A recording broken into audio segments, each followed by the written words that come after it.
sont ici, ils sont en train de pondre aussi en même temps. Et tu fais quoi avec les œufs? Tu incubes ça pour voir. Ok, ça ne donne pas. Ok, je vois.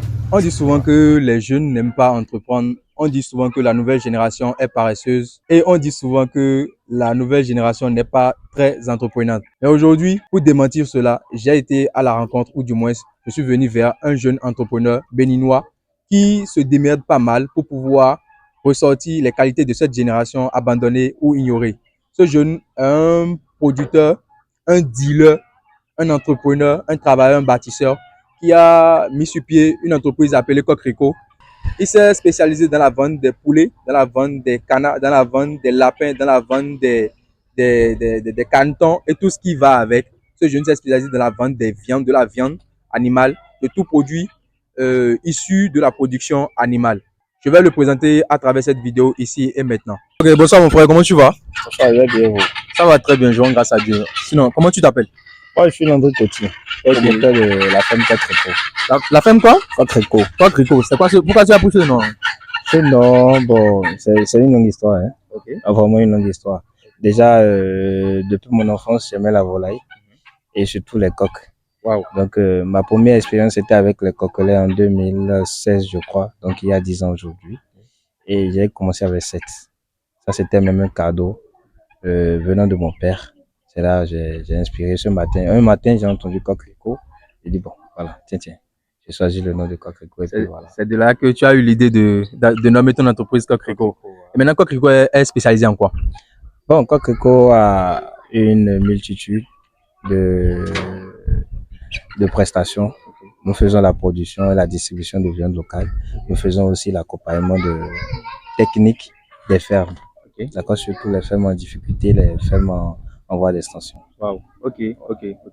Donc, si je comprends bien, tu aides aussi les fermes à écouler leur production en quelque sorte. Ah oui. Okay. Surtout, c'est en fait l'une des piliers de Coquerico.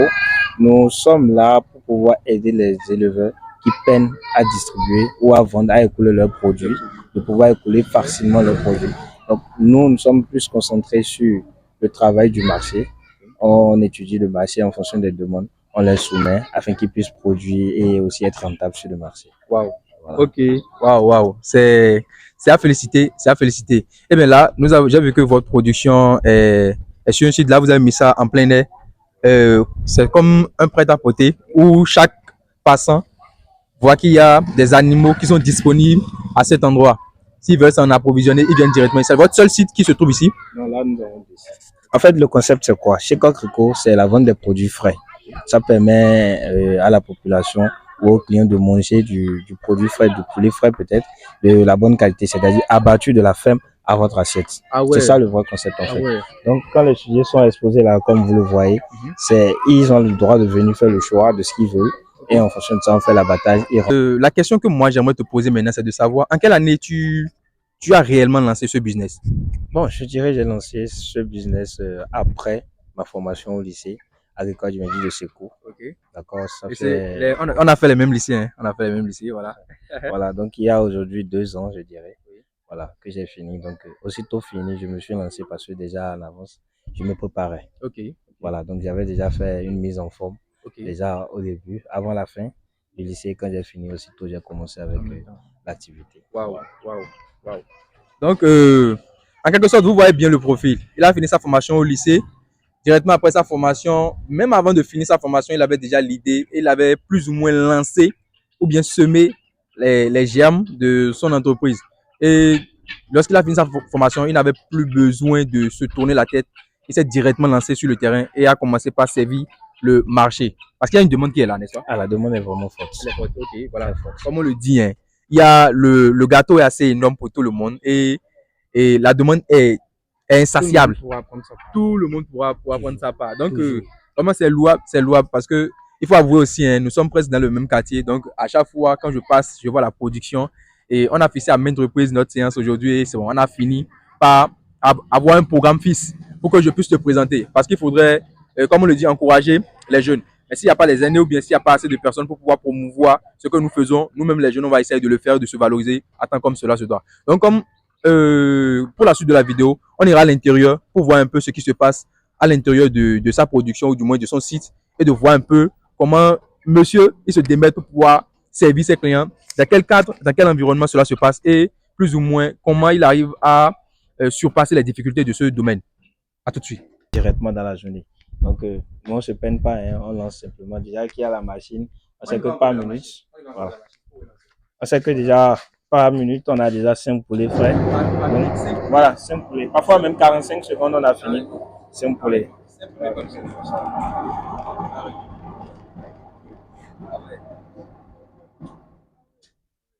Voilà. Donc, c'est ça. Pour le moment, c'est où nous en sommes. Nous avons un congélateur qui nous permet de produire de la glace pour pouvoir conserver voilà, les produits au frais voilà, avant de livrer aux clients.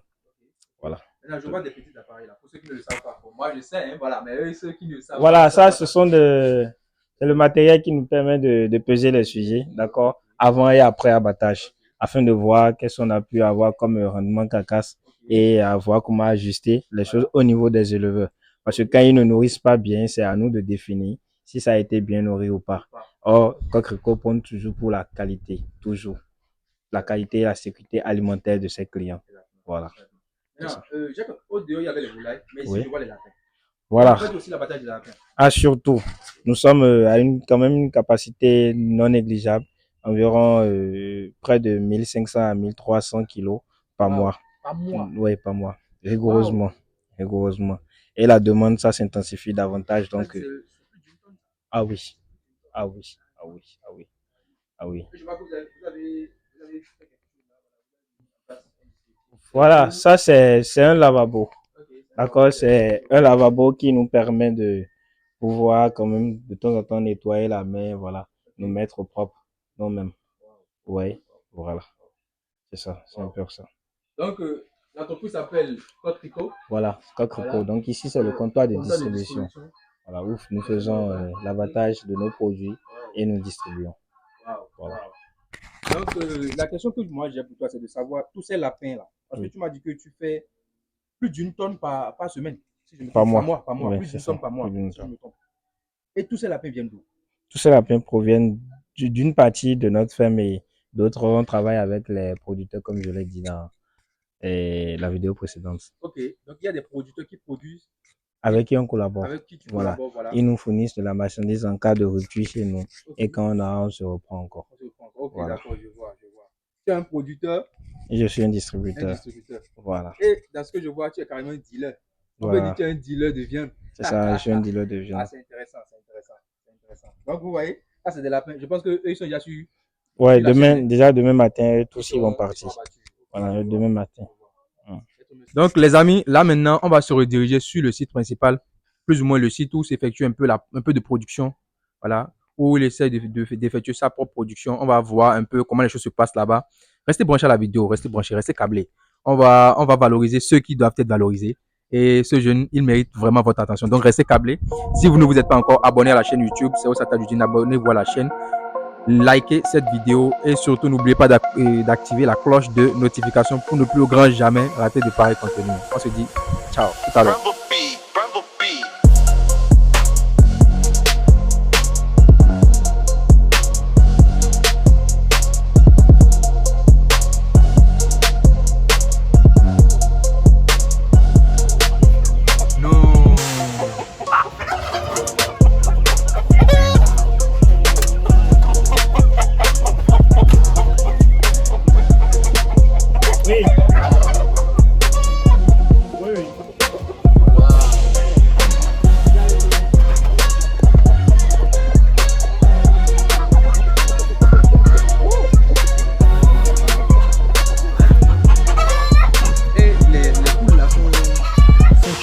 Il arrive à bien poser.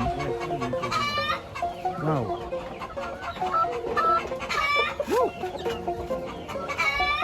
Là, il a fumé le site un peu.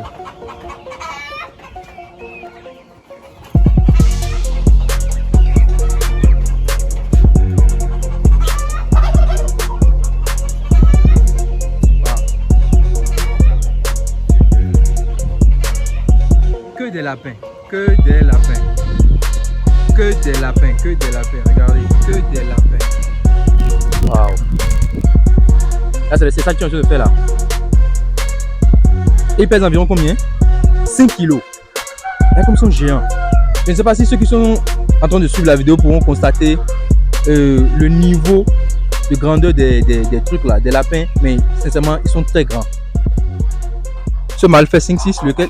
Oh! Oh là là! Oh là là! Et il fait 6 kilos. C'est carrément un berger. Hein? 6 kilos. Non, faut croire. Et lui, il mange quoi? C'est de l'aliment normal, c'est ça? Ouais. Donc si c'est de l'aliment normal, ça veut dire que c'est sûrement la race qui est... C'est une race géante. La taille de la potée, elle est très grande. La potée est de 8 à 15. Comme vous pouvez le remarquer déjà là, il y a 12 lapéros. Il faut remarquer. Elle a fait 12 avant-hier. Wow. Voilà. 12 lapéros. Ouais, 12 lapéros avant-hier. Voilà. Donc c'est un peu ça. Non, il n'y a nulle part. Wow. Donc voilà. Bien qu'elles ont la taille, elles font assez de portée et la croissance est hyper rapide. Cela nous permet de rester constant. Et c'est comme ça la commercialisation aussi?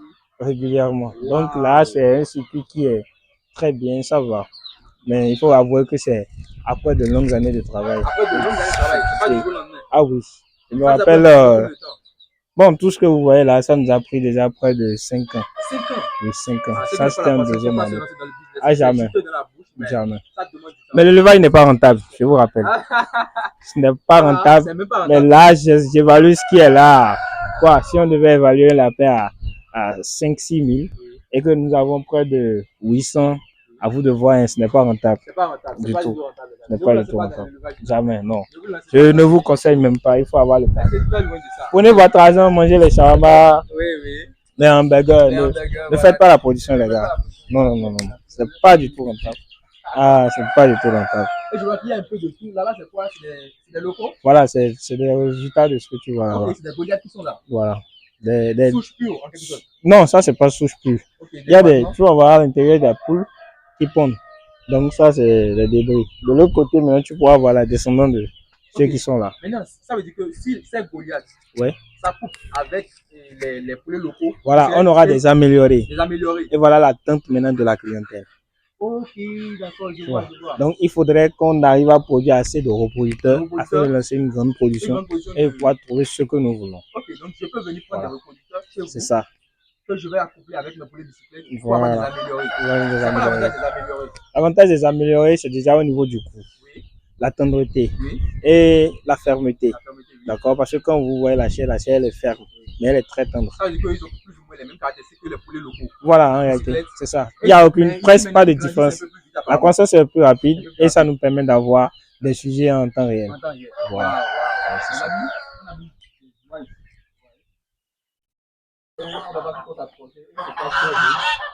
Oui, ok, donc ça c'est quoi ces œufs là? C'est les œufs de quoi? Bon, là c'est les œufs que nous avons collectés aujourd'hui. Ça ce sont les œufs de Goliath et de local amélioré. Ça ce sont les œufs de local amélioré.